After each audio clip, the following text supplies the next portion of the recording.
Hey guys, I'm Janet on occasion, and today we are going to look over two blog posts, because once again I'm running behind. Although I guess one of these is, the video's coming out at the same time as the blog post, so I guess you can't complain too much. But we're going to go over the older one first, because it actually gives good context for the next blog post. So first off, we're going to talk about how sieges work in Total War Warhammer 3, if, I'm pointing the wrong way, if that wasn't evidence of the blog post we were looking at. But after that, we're going to be looking at the campaign mechanics for Cathay. So actual campaign mechanics, not just, oh, there'll be a Great Bastion that needs looking after. No, it'll actually tell us what the hell that means, which is really cool.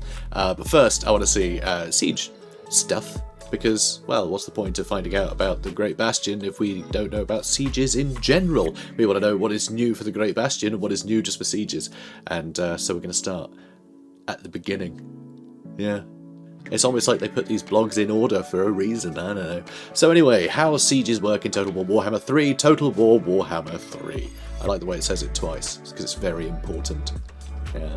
So, Ben Barrett, once again, thank you. Thank you for the blog posts. He's basically a celebrity on my channel at this point. I talk about him more than I talk about anything else. It's crazy. It's just, he's always turning up. So, welcome back to CastleTotalWar.com. It's a castle. True. I used to be in web design. I know that they're actually castles. Yeah, we try not to tell people. Anyway. So, after a months-long grueling siege of our gates, we're offering a peace/trade deal.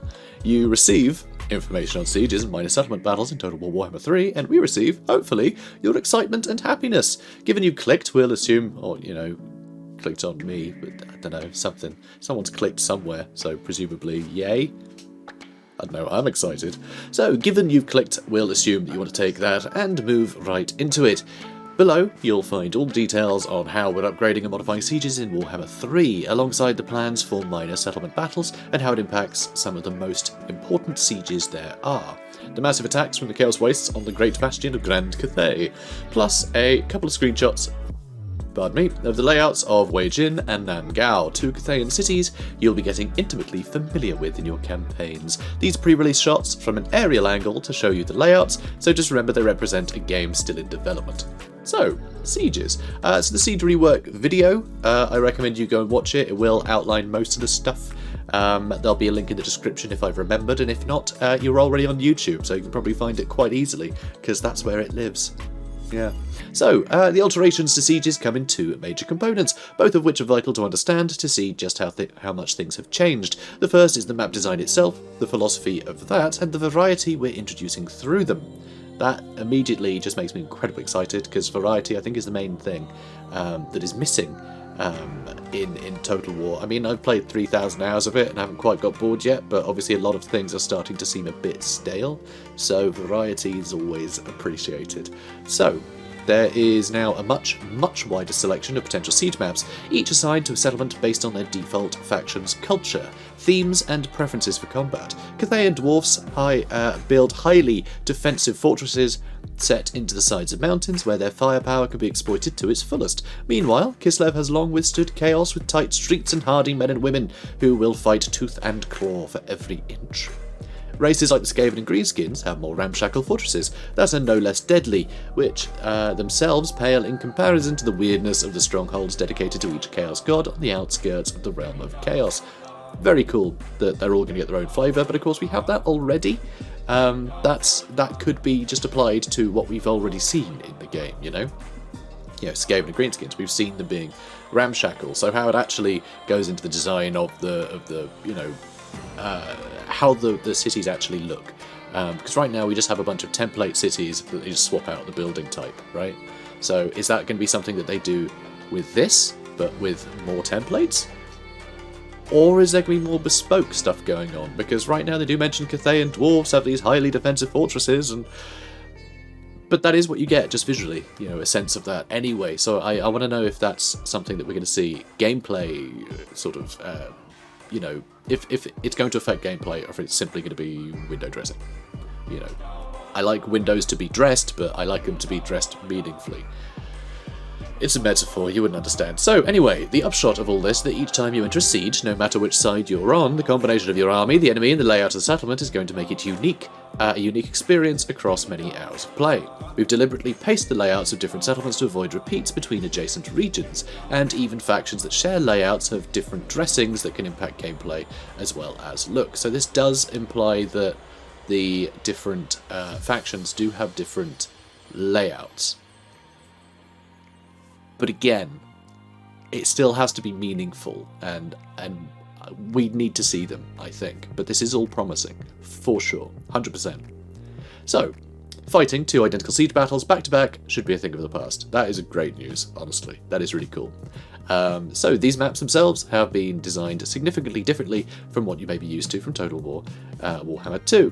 I just added the Total War out of a weird reflex there, which is impressive.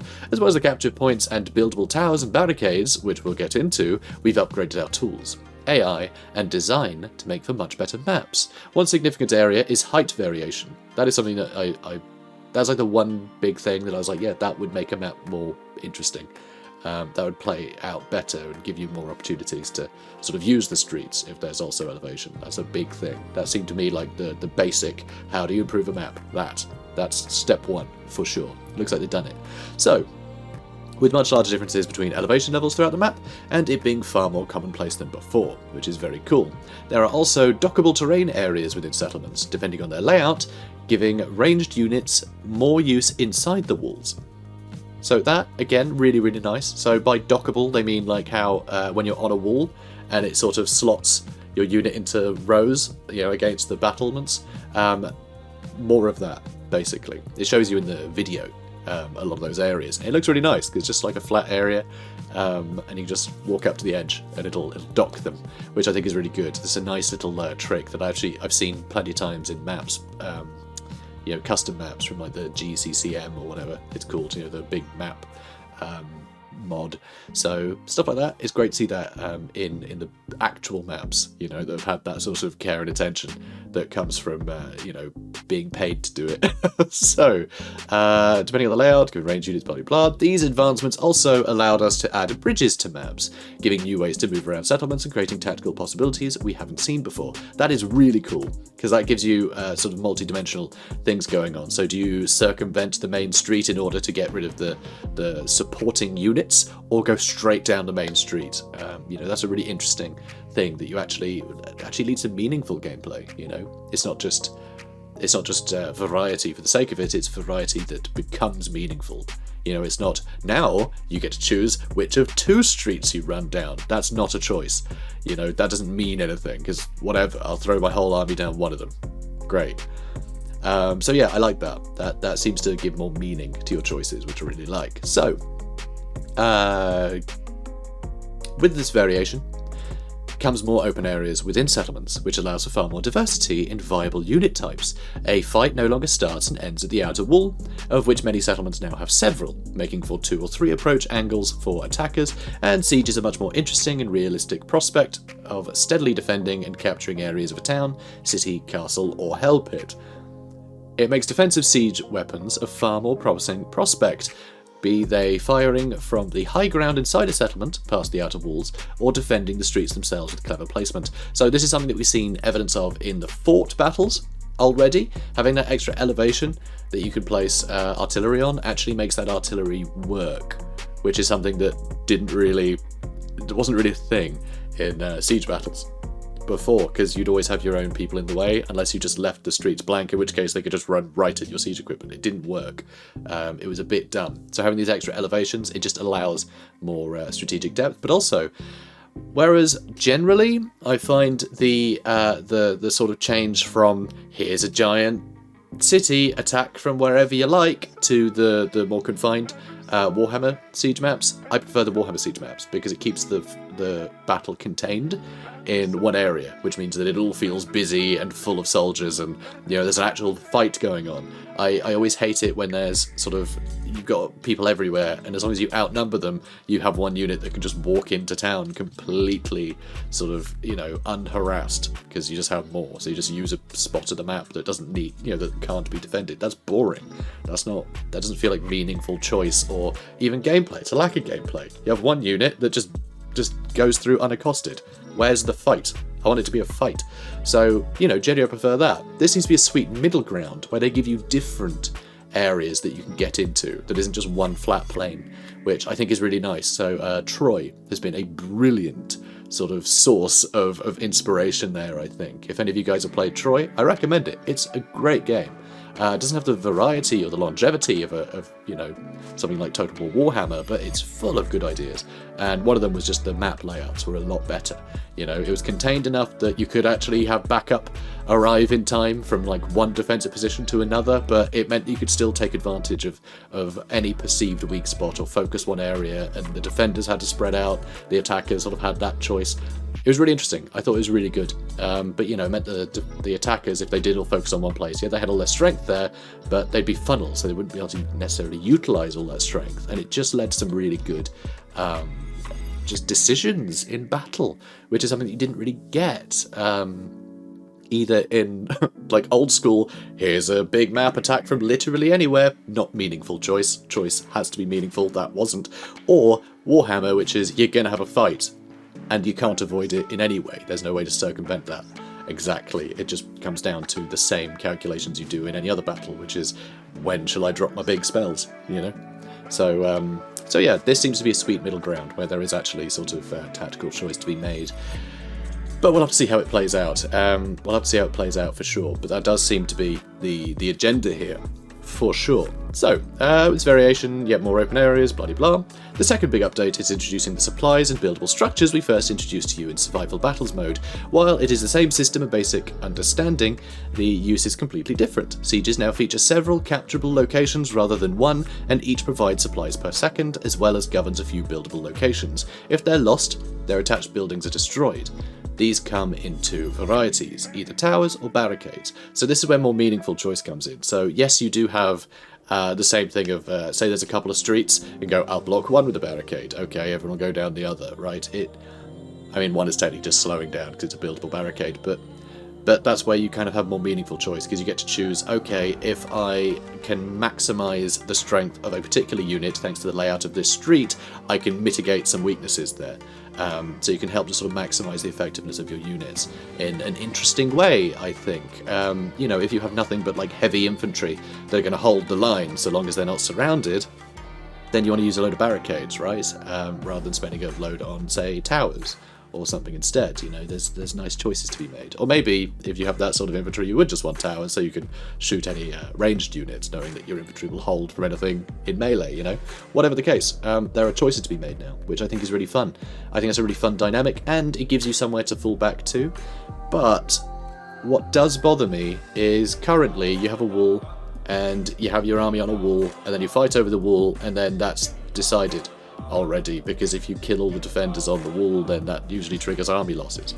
So now the meta is actually just to ignore the walls entirely and just defend your city, you know, in the streets, because those are just better choke points than you would have otherwise. So that tends to be the meta now, just hold the capture point and then wait half an hour for the battle to start while the enemy come into your city.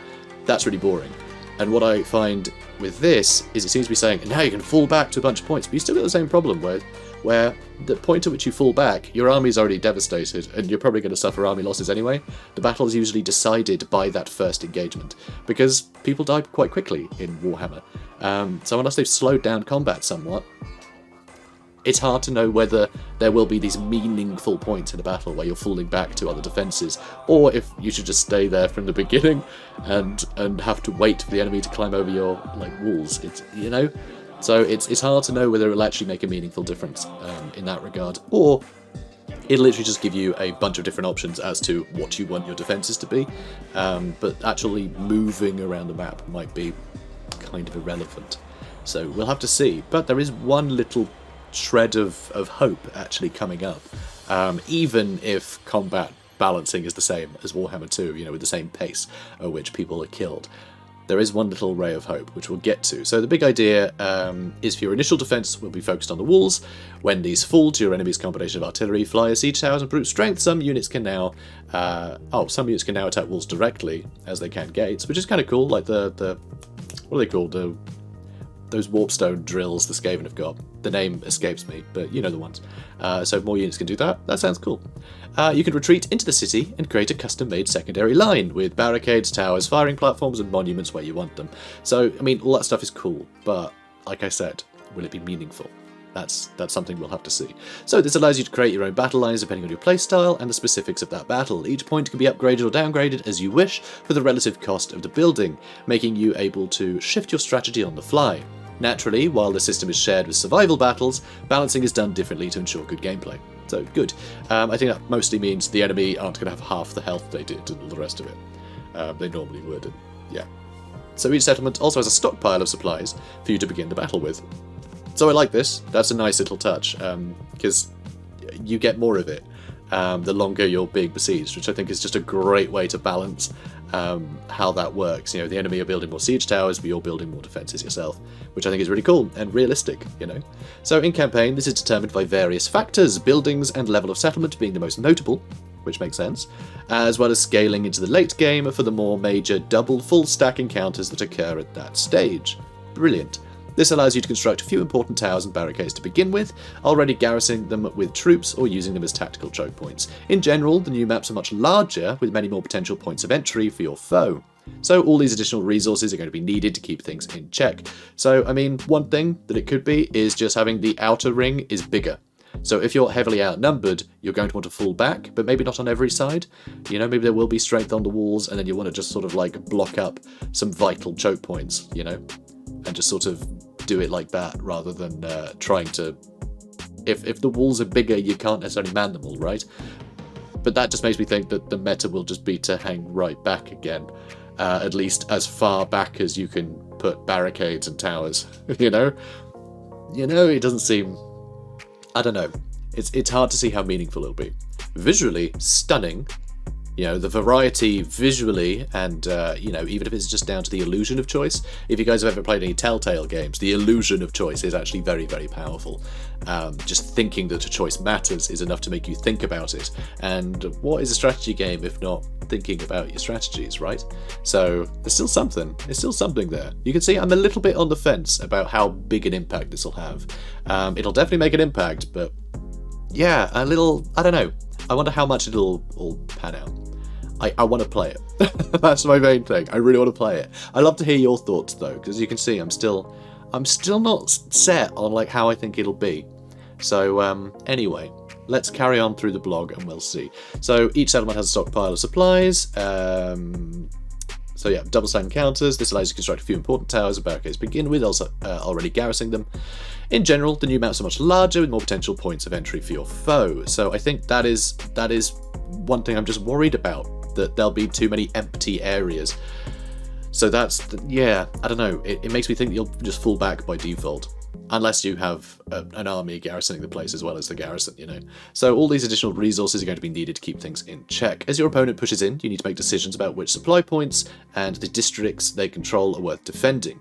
Attackers cannot construct buildings or use supplies, nor do the supply locations provide victory points, but denying them allows for more ways to move through your settlement. Dismantling defences and moving them to a new location to secure and fight the battle anew is vital strategy against the overwhelming odds that are often levied at a besieged settlement. So if the AI is good enough at falling back, this will be much, much better on the attack. It'll be much more fun to attack settlements, which is what you should be spending most of your time doing, honestly, in any Total War game. If you're expanding, it's probably because you're attacking more than defending.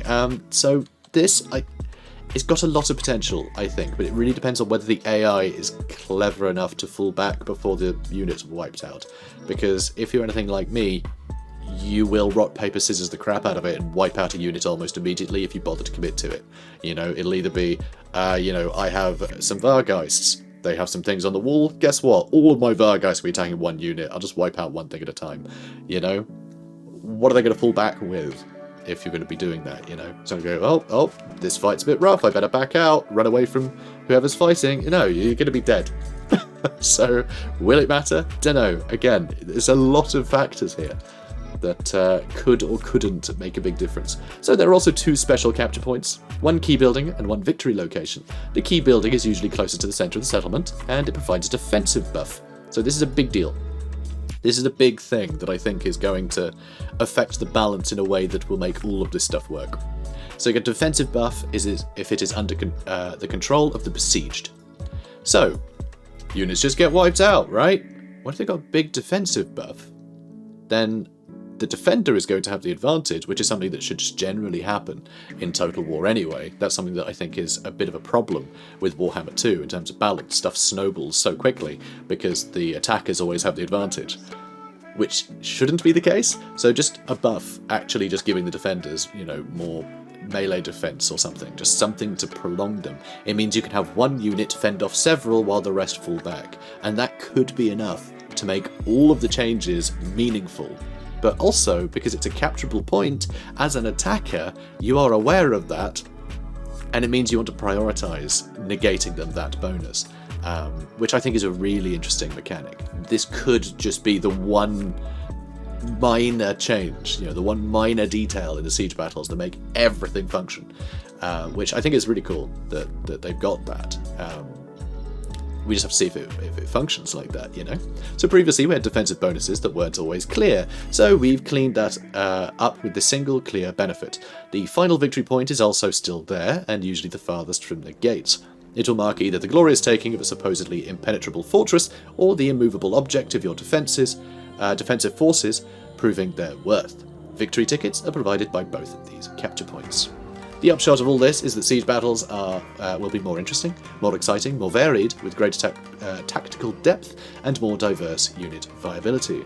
New and larger map layouts and better terrain, culture differences between factions being represented, plus the new home turf advantage of towers and key buildings all combines for a new experience.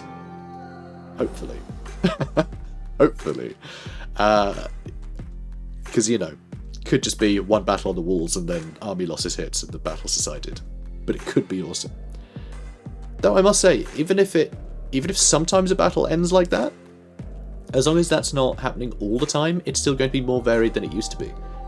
Which I guess is still a move in the right direction, in which case I can only really be happy, but I want to be ecstatic. You know? I want to be absolutely ecstatic with these changes. I don't want to just be happy with them. This has been a long time coming, and I want to see meaningful changes. So we've also improved the AI, not only to handle all these new elements, improved AI, great sign, to handle these new elements, but also to provide more of a challenge whether you're attacking or defending.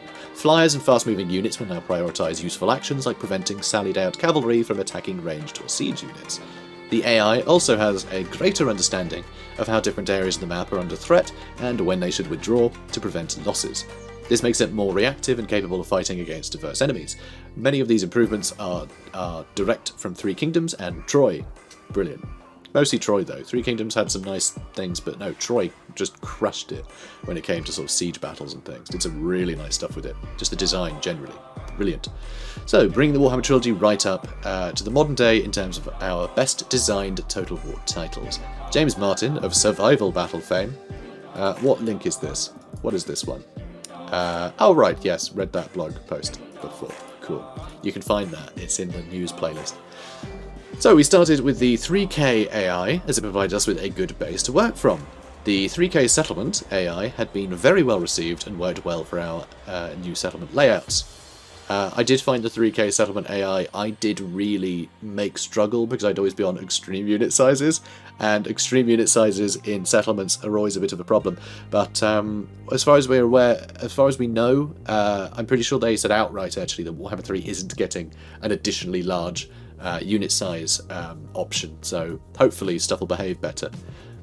We'll see. So AI had been very well received, blah blah. From there, we put a lot of work into how we author our Siege AI graph to make it easier to design and more flexible to work with. It means something, presumably, which has also improved the pathfinding within settlements. That was something that 3K had struggled from, as I said, with the larger units. The AI can now separate and manage large parts of the settlement map and say, this area over that area, this district is more threatened than that one. They can then prioritise or fall back if one is overtaken by the attacker. For the settlement battles, they also know how to build towers and barricades, which is something they don't have to do in survival battles. Oh, that's a good point. Survival battle, it's always you versus the AI. It's always you building stuff to help fight the AI. So that's interesting, there to add that additional layer there. So it also means that sieges are more challenging for the attacker, and defenders, particularly when manually controlled, can apply meaningful losses even excuse me, even with small garrisons if played well. It will take a true army to bust through the defence of a fortress and starving out the defenders through newly rebalanced attrition. Brilliant. I hated the attrition system. I don't know how it's changed yet, but I really disliked it. It's like, be attacking for 12 turns and then the enemy will take a bit of damage. It was rubbish. It was so boring. Like, you never would sit around on a campaign map for that long. That was like 10% of your entire campaign just to get attrition. It was stupid. Really bad. So hopefully this is a lot quicker and more to the point. But we'll see. We will see. So it will make a true. It will take a true army to bust through the defence of a fortress, and starving out defenders through newly rebalanced attrition may be a better option than charging the walls. Of course, every day you spend starving them out is another day of them building supplies to construct defences should you attack before they give up. Now that's a really nice way to balance it.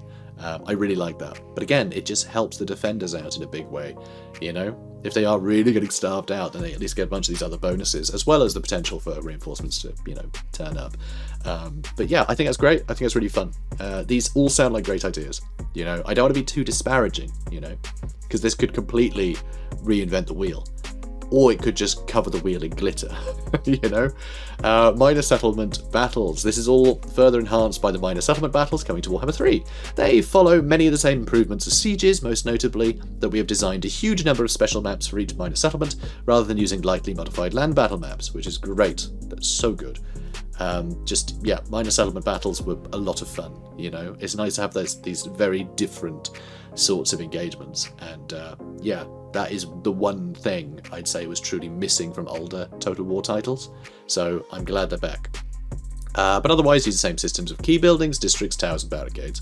They're not walled, but otherwise, blah-de-blah. Victory requires either a routed enemy or captured settlement, as in other Total War games. As mentioned, the defenders will have a supply count to build barricades and towers. Without an initial wall to act as a stopgap, it's much more frantic defence, which can shift and move at any time. See, now that I like, because that makes the new supplies building stuff, that makes that aspect feel way more meaningful, because you don't already have this like set defence that already exists for the settlement. So that sounds like a lot of fun for really planning how you want to defend the place. So I really like that. So barricades are in positions. Oh wait, hang on. You're unlikely to have time to build up a full stock of supplies while waiting for the enemy to get past your first line, so making sure your initial placements are up to snuff is vital. I love that. Frantic pacing in Warhammer is why I like Warhammer over, you know, like Rome 2, for instance. You know, I like that fast-paced combat. Another reason why I think that sieges are difficult to balance, but, you know.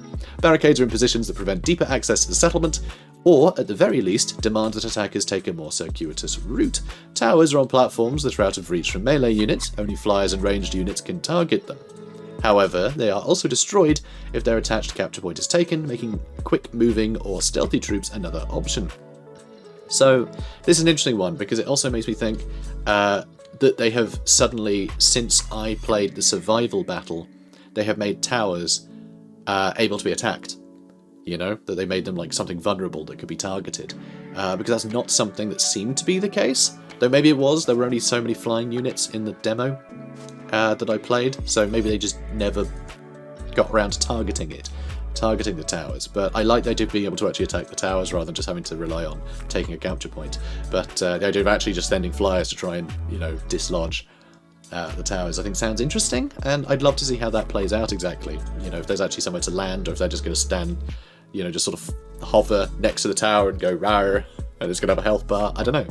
We'll have to see. Let's see how that goes, but that does sound fun. I do like that. So melee units have to capture territory while more specialist units can actually attack the towers directly.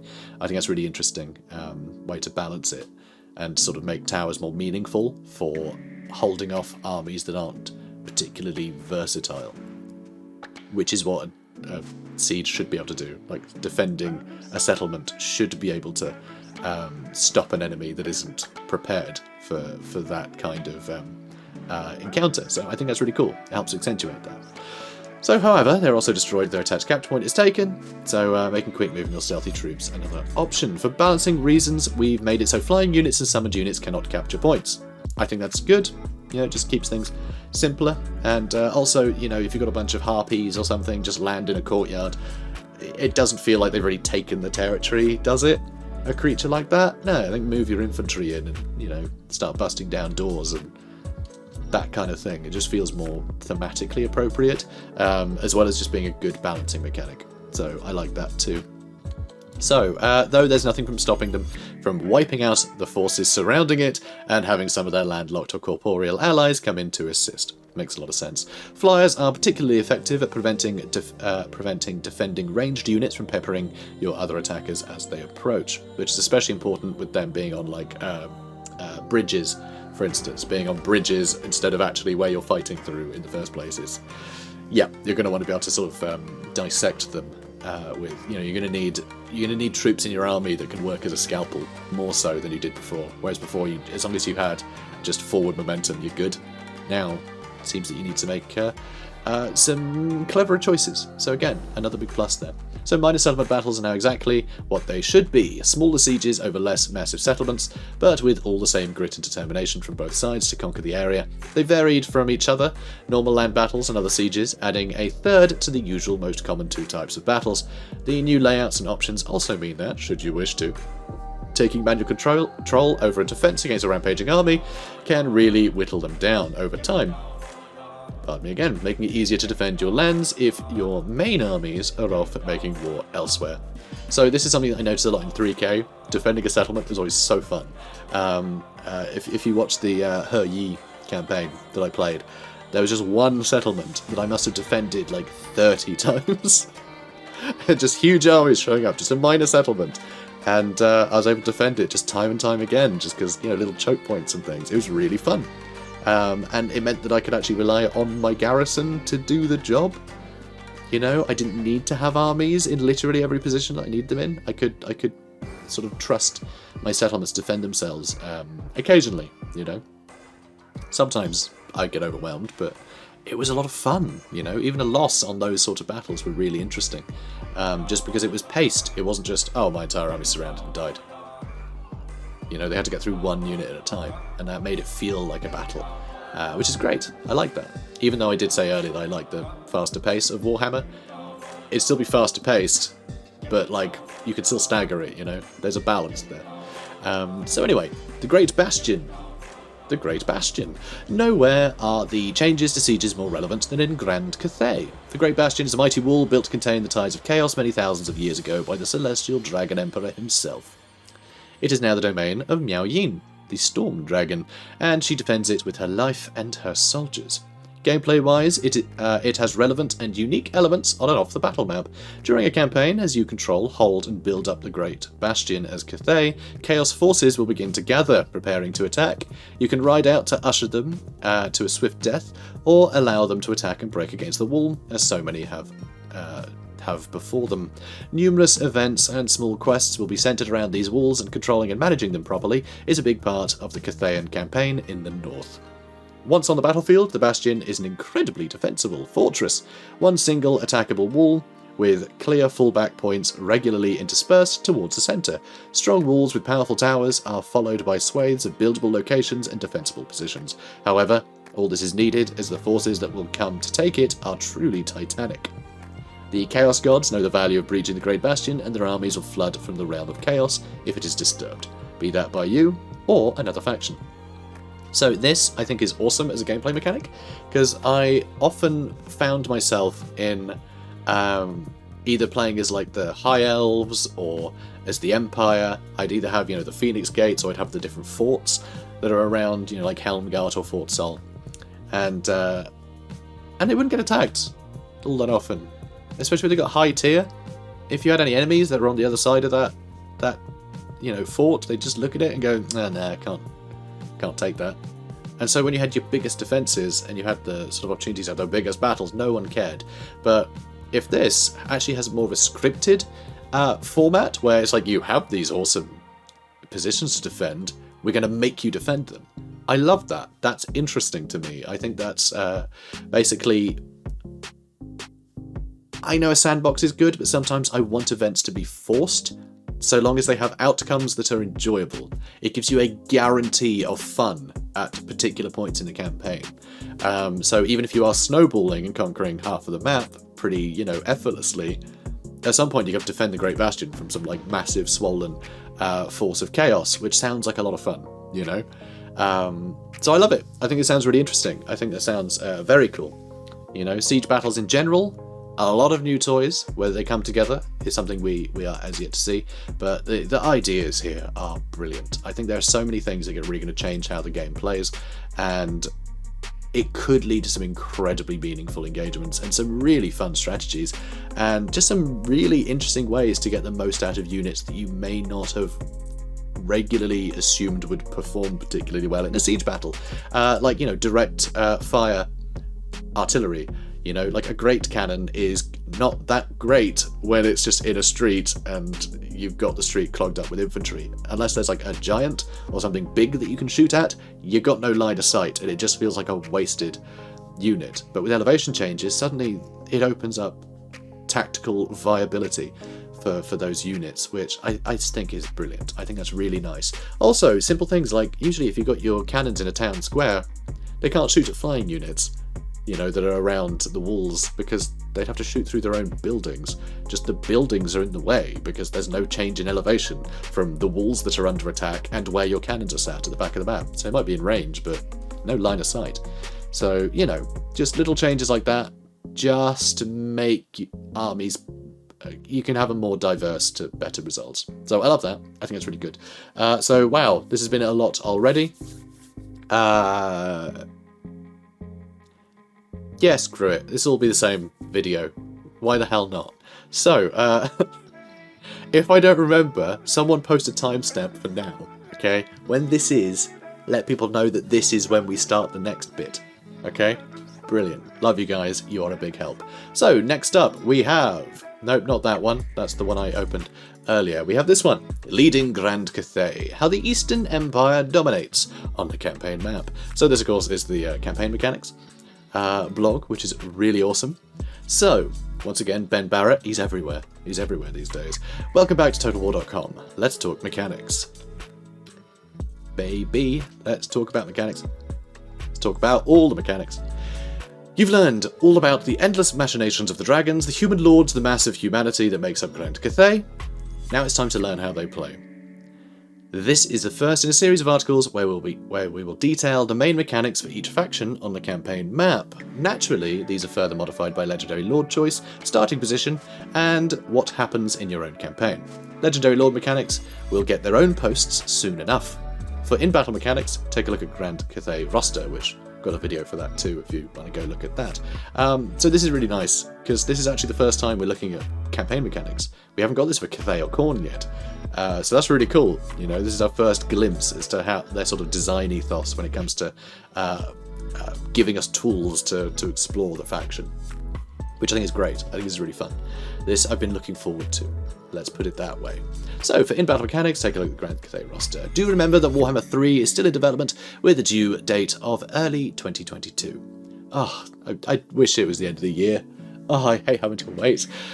Though, by the looks of it, they've added a lot of bells and whistles take time to forge. Do you forge a bell? Carve a whistle? I don't know, whatever it takes. I'm sure they know what they're doing. So, anyway, that means things can change. Don't take the numbers in the screenshot below as completely unmovably final. That said, feedback is feedback. We look forward to hearing what you think. That's quite enough of the caveats. On to the mechanics. Harmony. So Harmony, we know, is a battle mechanic already. Your ranged units will buff your melee units and vice versa, yin and yang. But also on the campaign. So, as we discussed previously, Harmony is everything in Grand Cathay, the smooth combination of ranged firepower and stalwart front lines, the well-being of the populace alongside their unswerving loyalty, as well as boosting the power of different aligned units in battle. You must keep your faction as a whole in balance through considerate building choices, lord picks, and technology. Just about everything will nudge the harmony of your faction one way or the other, all tracked by a handy bar at the top of the screen. Should you drift towards one side, it will become cheaper to push back to the centre, but your over-represented buildings will be less effective, and your control of your provinces will drop. So that's really interesting, that it encourages you to build a diverse sort of array of stuff in your empire, which I think is... It's a tough one to know whether that will encourage the right things. Currently, I build basically every settlement identically, and then I'll just have like one major, different flavour of recruitment building in kind of each major settlement, right? But generally follow the same templates for the minor settlements, and it doesn't really change. Will it mean that you'll have to really change things up a lot in order to keep things balanced, or will it mean you end up sticking to a template even more fervently because diverging from that will knock your empire out of balance? That would be a bit annoying, but we'll see, I guess. We'll see how it works, when it comes to actually playing it. But I think it's an interesting idea, try and keep that thing balanced to keep you, in your bonuses, which I think is a really interesting idea. It's really unique to Cathay, so I like they're leaning into it in a big way. So maintain the middle point is the biggest reward, giving significant boons to all areas of your empire, and unique army ability to summon the spirits of ancestors long dead to help out in battle. That's something you really want, which is why, yeah, it does. I don't like the idea of being rigidly having to stick to that balance. But with so many things affecting it, you build a lord that allows you to get a different building, So it could be wild, or it could be restrictive. It's really hard to tell. It's one of those mechanics. It's just, unless you get your hands on it, it's really hard to feel it out, which is cool. I'm excited about it. I know it seems like I'm being very pessimistic. It's just hard to envision. So we'll see, I suppose. So with every research technology, built building and hired lord trying to dislodge it, maintaining this for an extended period can be challenging, but is more than worth it, even for just a couple of turns. So I like that. So timing when those turns will be might be a big issue. You might be in a position where you're about to do a big battle, but you're slightly out of whack for your harmony. So back home, you recruit a new lord just to quickly tip the scales into the right spot, so you can get those like summonable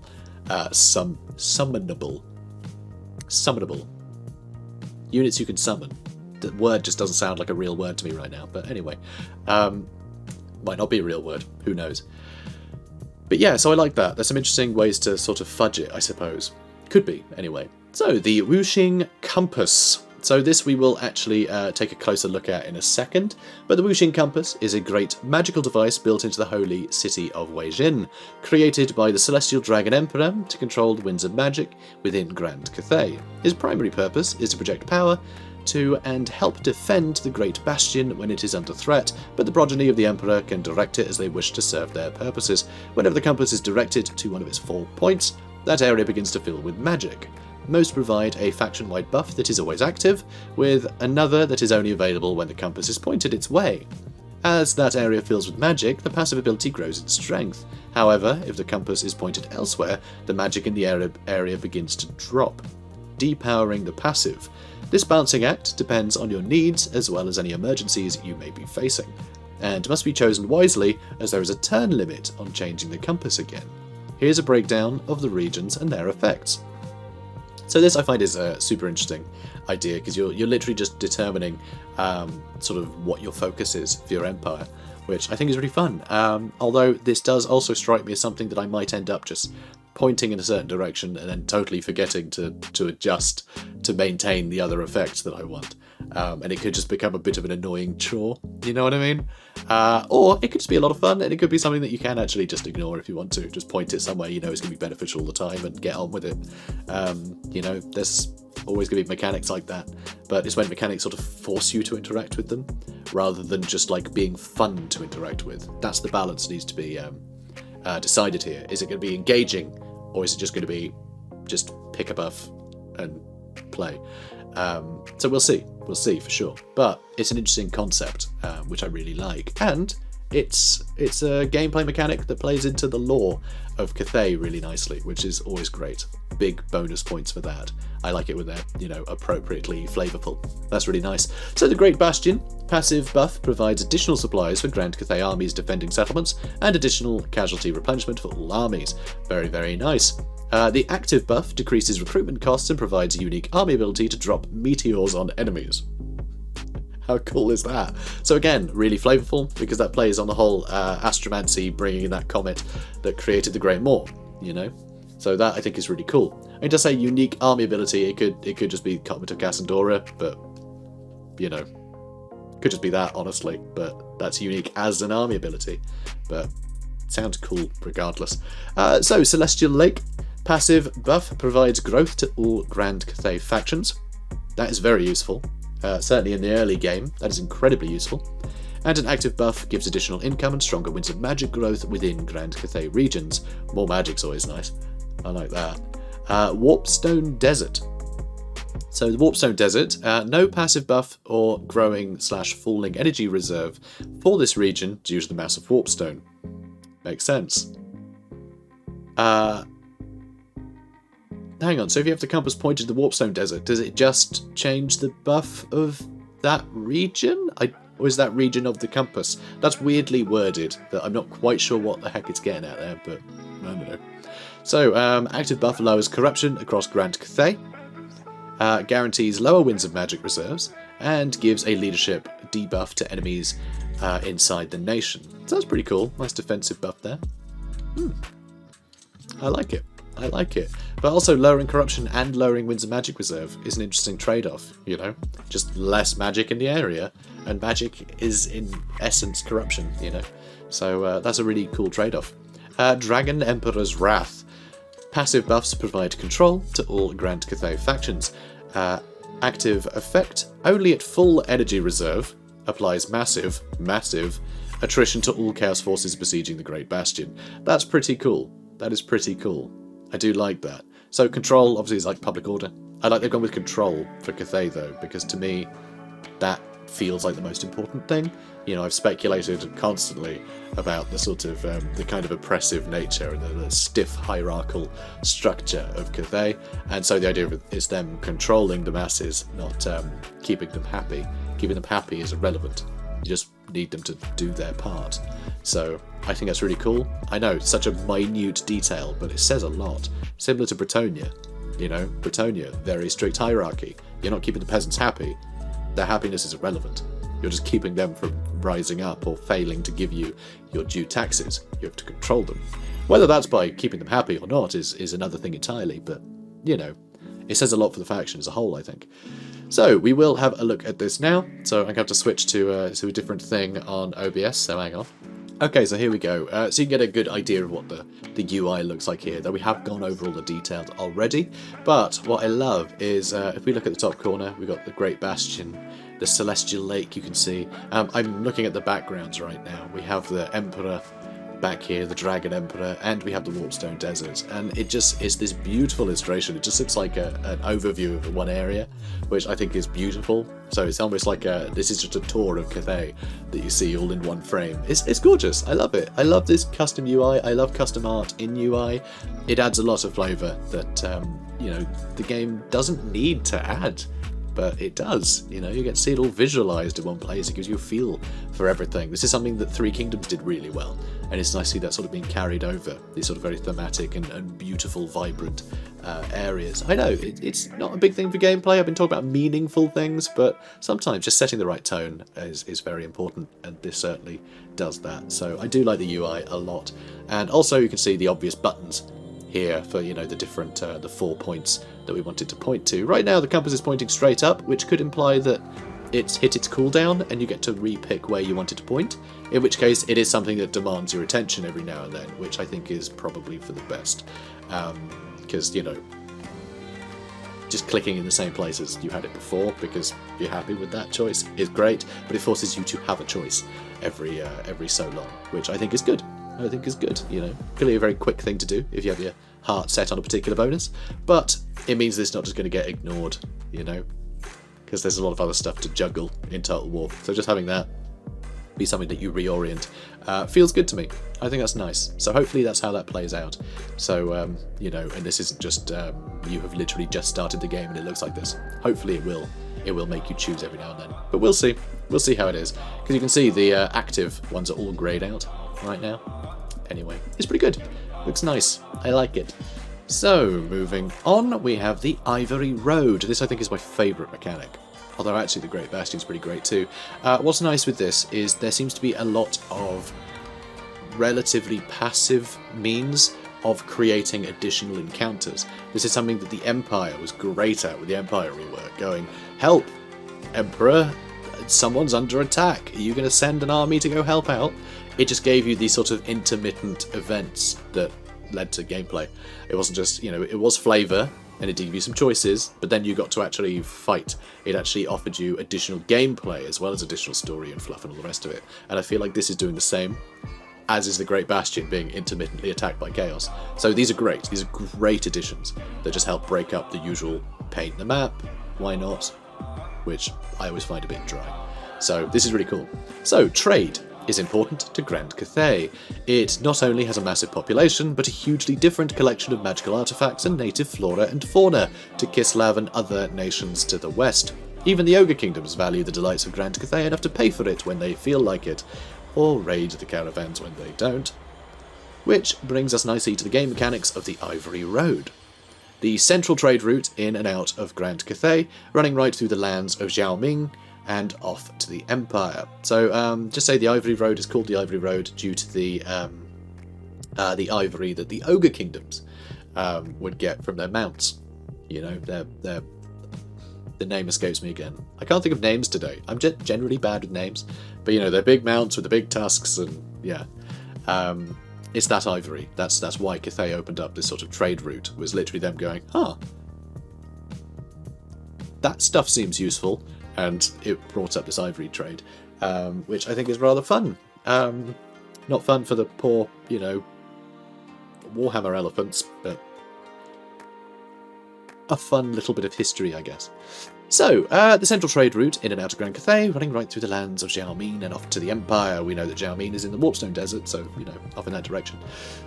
When playing as Grand Cathay faction, you can dispatch a caravan whenever you like, sending it along one of the many paths of the Ivory Road.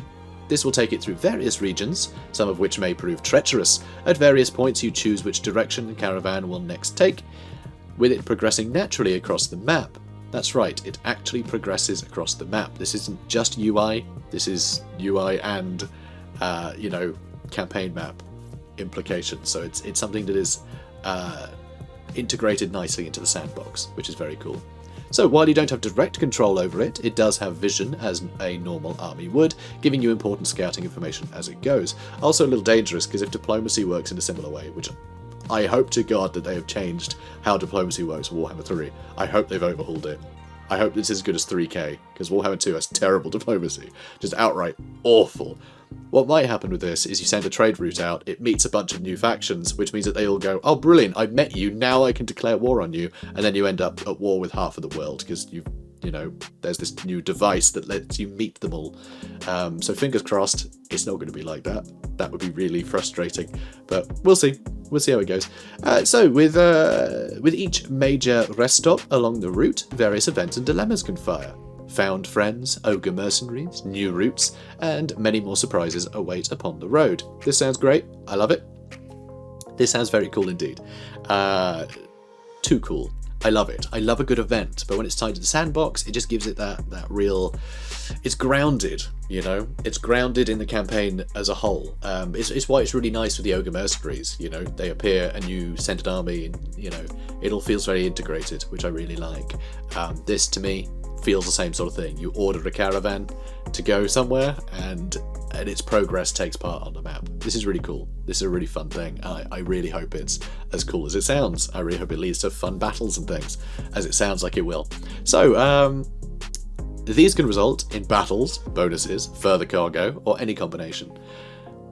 And I know it says it does do battles, but I hope they're good, is what I'm getting at. I hope it's not just like, oh, all right, I've lost another caravan. I hope the caravans can pull their weight and make for interesting fights. So once a caravan reaches its destination, you will receive money based on cargo amount and some other factors, and it will begin to return home. At this point, another caravan can be sent out.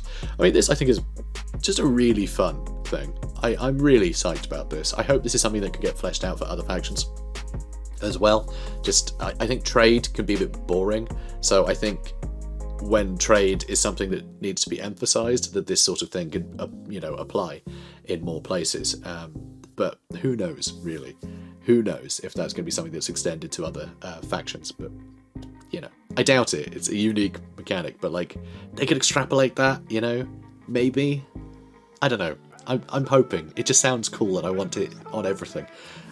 So each caravan has its own leader. It's like I started making my own teriyaki sauce recently, and it's delicious, so I want it on everything. It's like that. Okay, Ivory road mechanic sounds really cool, so I want it on everything. You know, it sounds delicious. So, each caravan has its own leader, a new lord type with a unique blue skill tree for increasing the boons of caravans, extra cargo, more replenishment between rest stops, etc. They can naturally also take various combat upgrades depending on what you think they might get up to. So this sounds really cool as well, the fact that it's just like another lord, you know, and you will have some agency over how it builds, which I think is really cool. So, you know, do you go for like bigger profits or for it to defend itself? Which just sounds really fun and a great way for it to have like a risk-reward style sort of gameplay there, which I think is really great. That's something that needs to happen more often in this game, you know. You'd be like, well, I won't get the buffs to my troops, I'll hamstring myself for the sake of more profits that I can use to do the actual campaign objectives, which I think is really cool. But, you know, it might fail, and that's a big deal. So it sounds really cool to me. So if you're opposing, the key to this mechanic is finding safe routes or building caravans that can take the punishment of the big wide world, plus making smart decisions about how and when to fight. So of course, if you're choosing different routes, if the routes diverge, it might be in and out of friendly or hostile territory, which can sound very interesting. If you ally with a bunch of people, then you want to go through their territory maybe, you know? There might be actual meaningful decisions like that to make, which sounds great. It's why it being integrated into the sandbox is just such an interesting dynamic. So I love it, because it makes it dynamic, you know? So if you're opposing Grand Cathay in the campaign, surely you wouldn't dare. You can find their caravans on the map and attack them. Doing so, and winning, will destroy the caravan, making a good way to starve them of resources. Of course, it does involve declaring war, with all the diplomatic consequences that entails. The dragons may be pleased if you take out rebel caravans, but less so if you target theirs. So when it says rebel caravans, I do wonder if it's just the different factions of Cathay can end up at war with each other, in which case, you know, if you're at war with their enemies, then they're going to like you more. Or if they'll literally be, like, rebel factions within Cathay that are just like rebels, you know, not under any of the dragons, just like a commandery that's sort of taken to its own, you know, decided to they've killed their dragon or something and decided to start sending out caravans themselves. I wonder if that's a thing, because that'd be cool, because that would also hint at maybe the fact that Cathay isn't the most stable nation in the world, even though it you know, it does exert control over its people rather efficiently. But it's still Warhammer, and it's also Total War, so you've got to have some drama, or what's the point? You know? Because, I mean, just ending turn and building buildings, you know, well, my economy's doing well, it's not really the point. So, you know. Great Bastion. So, hang on. Yep, this is the next image we got. Good, so we'll look at this image in a second. First, the Great Bastion sits in the northmost part of Grand Cathay, and is vital to the defence of the Empire, its people, and the world. It also forms a central part of gameplay for the nation. As you can imagine, this is more relevant at the start of a campaign to Miao Ying as she starts in the region, while Zhao Min is busy dealing with rebel lords, there's those rebel lords again, and various ratmen. That said, threats to the wall are a threat to the Empire, and Zhao will need to keep an eye on it as much as anyone else.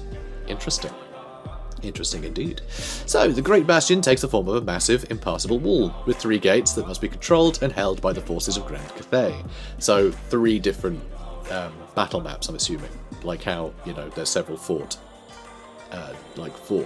settlements in the Empire, and several, you know, Phoenix gates on this one.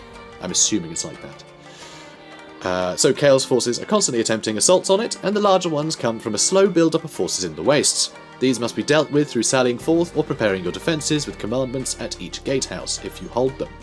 Threat to the Great Bastion is tracked through a meter at the top of the screen, which fills as Chaos prepares an assault and descends as if they are defeated. Keeping the threat low and reaching 0 are looked on favourably by the Celestial Dragon Emperor, who will reward those who do so. Allowing a breach, as well as earning his ire, means Chaos is now rampaging through the soft heartland of Cathay, a recipe for disaster. The Fortress Gate cities, the Snake Gate, the Dragon Gate, and the Turtle Gate, very cool, share a unique building tree and commandments. These serve various purposes, and you will need to balance constant vigilance with the need for rest and recuperation at the edge of chaos. Once a gate is returned to its full glory at Tier 5, it reduces the cooldown on using the Wuxing compass, which is very interesting. So I do wonder if once it's at tier 5, it's able to stem chaos to an extent that the winds of magic and just the natural magics of the land aren't disrupted as much. And so the compass can better utilise it. Maybe that's the fluff there, which sounds great to me. So once again, I'm going to change the camera so we can have a look at that. So here we go. This is the western Great Bastion here, which, as you can see, this is just the building tree. You know, huge amount of options. Huge amount of options, even though just 4 building slots, there's all this stuff to build. This is a lot of different stuff to build, so you really are choosing different specializations here, which I think is really cool. I think it's really interesting. It looks like, that looks like sake. Maybe that's sake, or tea, perhaps, and you have lumber, so there's resources to be garnered from these places, but of course, with the limited number of building slots, if you're going for resources, then you're not going for other defences, which these two certainly look like, and there's a bunch of recruitment buildings dotted around, so there's stuff here for sure. But we can see just from the Bastion Fortress, hang on, where is the cursor? Which one is that? Which tier is this? Oh, okay, need 5 populations, that's the top one. So the very top one is the Bastion Fortress. There are fewer than 10 fortresses across the breadth of the Bastion. But they are strong points, cities within the wall that hold countless troops. So the Wuxing compass cooldown goes down by a turn. Income generates 400 income per turn. Puts up diplomatic relations with Cathay, because obviously if you're the one holding that, then the other dragons are going to look at you favourably. You know, well done for holding chaos off. Good job, buddy. Defensive supplies plus 2,500. We don't really know how much that's going to stretch yet, but presumably that's quite a bit. Growth plus 50, and when outside Ogre or Norscan homeland, adds walls to the settlement. So this I find a bit odd, the idea of homeland. Ogre and Norscan homeland. So it seems, to me, that makes me think that they have readjusted the climate system of Warhammer 2, and that there's going to be more emphasis on the sort of natural lands of those, you know, the whatever it is. Whatever faction, which to me sounds better. But we'll see. We'll see how that plays out. But I hope they have done something to the climate system, because I think the climate system had some weird drawbacks. It always felt a bit obnoxious sometimes when you took over a place that would just arbitrarily, no, you can't build that up. It's like, I just want to build up as a fort. I don't want to have a bunch of people live here, you know, but you still get punished. And it felt a bit annoying. So, I don't know. Maybe you've got the same disadvantages here, but that does make me think that maybe things work out a bit differently. But anyway, so it adds walls to the settlement when it's outside Ogre or Norscan homeland. So, provides garrison. Although, actually, that could just be in reference to Norscans currently. If anyone takes over a Norscan settlement, like a place that is default, like, you know, in Norsca or belonging to Norsca, their building options are actually slightly limited. And it could just be that they've never explicitly said it on a UI, that that's what that is, but that system has already existed, as well as the climate system, 2 separate systems. It could just be that, which is a bit boring, I think. I hope they expand that, but, I mean, who knows? Who really knows? I mean, maybe we do, because it's literally just if this isn't... I don't know. It's probably just an Norscan thing, and Ogre's been added to that, but yeah, it's probably a bit boring, isn't it? It hadn't dawned on me before I started this video, but yeah, it's probably just that, but... Feel free to speculate. It's probably that, though. But anyway, adds walls to the settlement if that's the case, which it obviously is, because the Western Great Bastion clearly isn't a Ogre or Norscan settlement. So, provides a garrison, 3 Jade Warriors with halberds, 3 Celestial Dragon Guards, 3 Celestial Dragon Crossbowmen, 2 Iron Hail Gunners, 2 Terracotta Sentinels, 2 Grand Cannons, and a Fire Rain Rocket. That is a lot. That's a lot of stuff. Those are all very elite troops. That is very scary. That is a very scary garrison. That's really cool. I really like that. But one interesting thing. Nope, over there. Right, I'm going to have to point with the cursor because it's actually further away from me. It's this bit down here. You can see corruption. It actually tracks all the different corruption on a little. It's just way easier to see. It's way easier to see that now. But you can see Tzeentch corruption is going up a bit. Isn't that cool? It actually gives you all the different corruptions. So you can see this is confirmation that each of the Chaos Gods will have their own sort of corruption. It's not Chaos corruption, it's all the different corruptions. But Chaos corruption still exists. So Chaos Warriors, they're going to spread generic Chaos corruption by the looks of it, and then the individual gods are going to have their own corruption. So I guess Norska will just have Chaos corruption, and then you've got the individual sorts of corruption for the different Chaos gods, which I think is really cool. That's a really good way to break it up. I really like that. And it also means that they'll each be represented visually differently. So you'll end up with, like, as each area being infected with Nurgle corruption. You get just awesome visuals out of it, hopefully. So that's really cool. And also, this is just a nice UI thing, which I'm in the way of. I need to go this way so we can look at that. This here. Okay. That, the little thing indicating growth, you can actually see the progress on a little wheel. How close you are to your growth filling up to get another pip. Yeah, another thing of population surplus. So that I really love. And down the bottom here, Control now just has this interesting gauge, so you can just see at a glance where it sits. I mean, that's fantastic. Oh, and also you've got a little arrow there as well to indicate if it's going up or down. But you can see where it is and where it's going. Just all of that just seems really clean. That I really like. I really like that a lot. That seems nice to me. Also, up the top of the screen, there's a little yin and yang thing, which I'm assuming is a button to see a breakdown of your harmony. But we'll see. Also your treasury. But yeah, I'm assuming that'll show your harmony breakdown. But yeah, some cool stuff here. Some cool stuff indeed. Alright, I'm going to have to swap the camera back again. Okay, so that's the Great Bastion. And then finally, we have technology. At least I think that's finally. Is that finally? That is finally. Wow, finally. Technology. Naturally, Grand Cathay has a technology tree, like many of the other races. We'll be highlighting anything unique about the layout and mechanics of tech trees in these articles. For Grand Cathay, tech choices are split into 3 branches, which converge a few times throughout the tree. The central, and least large, offers minor improvements, but doesn't push in either yin or yang direction. The other 2 are broadly focused on melee and ranged combat, though include many other elements, and push in the yin or yang directions respectively. Each technology researched pushes your harmony in that direction permanently, with some doing this multiple times. That means that makes it a balancing act between what you need to buff your armies and your needs for harmony. So that sounds really fun. I really like this. So again, it's a way to balance that, but because it's a permanent thing, and so presumably having certain buildings is permanent so long as you keep the building, you could offset your the stuff that you're building with things you're learning. So that sounds like an interesting balancing act, and it could just be like, oh, I really need to build this thing, I'll do this tech, you know, which I think is really cool. That could lead some really interesting choices. And I guess because you've got those like immediate, like, you know, it takes a few turns for the technologies to kick in and suddenly shift harmony a bit, that means you will be having to sort of adjust to that more often than if you were just following the same building template like I suggested earlier. So it might be interesting. Might be interesting to see how that plays out. But there's definitely a few factors, you know, pushing harmony sort of up and down. So yeah, sounds cool. So this, along with the other systems that interact with harmony, can be quite a lot to govern every turn. That's what I was saying. Having harmony during key battles or moments is more important than maintaining it constantly, though of course you could abandon that track to focus almost purely in one direction. Many technologies give boons to armies that are more one way than the other, and naturally affect the units that are most likely to be in those armies. Of course, each legendary lord has a preference too, and some of the skills can push one way or the other too. A few times, the tech tree for Grand Cathay recombines into one central point, then branches out again. Planning your next few turns of research and the armies that you will want to support will give significant boons as you prioritise your route through the tree. There are many dead-end paths with big rewards, but which aren't the prerequisite for anything else. When to take those is vitally important. So pretty cool stuff this.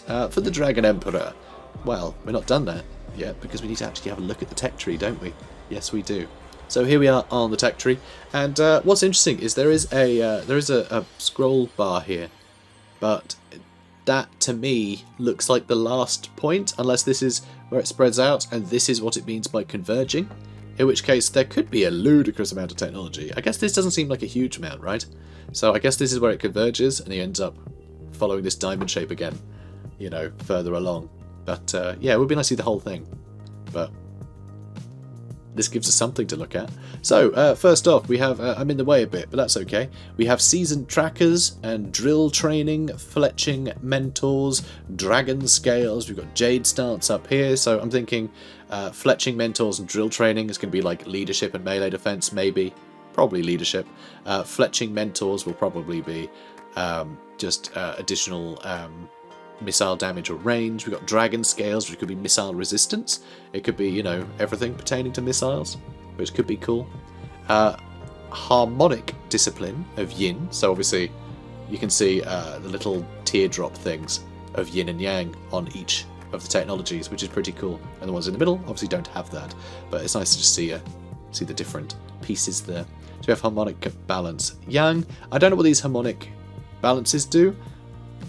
It could just be that they do nothing but give you, you know, yin or yang in harmony, you know? They just give you a bunch of that. So it's like a, do I do that now and really knock things out of whack, or do I have to prepare before I do it? You know, whatever. Horse bonding, right of yang. Inner chai. Inner speed. Improved brazier. We got contained aggression. Blessed temple guardians. Interesting. Harmonic balance, yin. Alchemic mortar, grace of Chai Yin. Defensive formations. I wonder if that'll actually unlock formations, or if it just be, you know, more bonuses. But could be interesting. That gives you some different formations for your infantry or something. So harmonic mastery, yin. Chelonian stance. Interesting. Yin hex. Administrative subsidies. And dynastic finisher. I don't know what it actually says. Just Dyna finish. Dyna finish. So yeah, very cool. Could be Dynamax. Could be a Pokemon thing. Maybe they have Pokemon there. You know, Dragon type Pokemon are pretty cool. So who knows? So yeah, pretty cool stuff. Nothing major to be gleaned from this right now, except that stuff exists and it's there. You can see it. So there you go. There's a tech tree. I know. I was hoping to, you know, find something else in here that was particularly interesting, but I don't know what half of this stuff means, so can only really guess. Anyway, let's wrap this up, shall we? So, for the Dragon Emperor. That's Grand Cathay in a nutshell. All of this is naturally altered by faction bonuses and the capabilities of Zhao Min, the Iron Dragon, and Miao Ying, the Storm Dragon specifically. We'll get onto that in the future, along with the campaign mechanics for the other factions. So, pretty cool stuff. So that's been two blog posts we've gone over today. It's taken a long time, but you know what I'm like. I like to, you know, see what other stuff I can glean from different things. I mean, we spoke for 5 minutes about the word control instead of public order, so you know, it's a sort of person I am. So guys, yeah, this has been a lot of fun. So guys, if you enjoyed this, please do comment, like, and subscribe. And if you're looking to pre-order the game, then go over to nexus.gg/Janet, and I get a cut of the sale. And, well, that's bloody beneficial to me, so consider it, you know. No pressure to pre-order, though. I don't pre-order games, but I know a lot of people do, and why not provide some support for your favourite content creator, eh? Or you could help me out instead. I'll see you in the next one. Take care, guys.